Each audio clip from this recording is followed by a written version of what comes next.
காஸ்பத்தார் பிளாட்டூவோட part 2 video பார்க்கலாங்களா?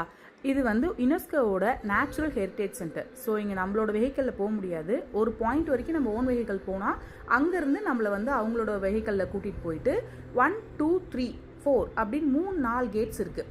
So gate number 4ல் நம்ம இறக்கி விடுவாங்க. கேட் நம்பர் 4ல் இறங்கினா நம்ம 4, 3 ரெண்டுமே பக்கத்தில் பார்த்துட்டு வரலாம். நம்ம வந்து இங்கே ஃப்ரீயாக போக முடியாது. ஏதாவது ஒரு லாங் பாத் போட்டிருப்பாங்க. அந்த பாத்தில் தான் நம்ம நடந்து போயிட்டு லெஃப்ட் அண்ட் ரைட் பார்க்கலாம். இது கேட் 4. கேட் 3 போனோம்னா நம்ம உள்ளே போய் ஃப்ளவர்ஸில் ஃபோட்டோ எடுக்கலாம்.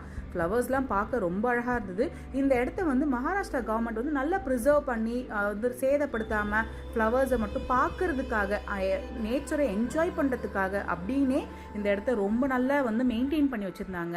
அது ரொம்ப அழகாக இருந்தது. அந்த மெயின்டைன் ரொம்ப நல்லா இருந்துச்சு. ஃப்ளவர்ஸ்லாம் பார்க்க அவ்வளோ அழகாக இருந்தது.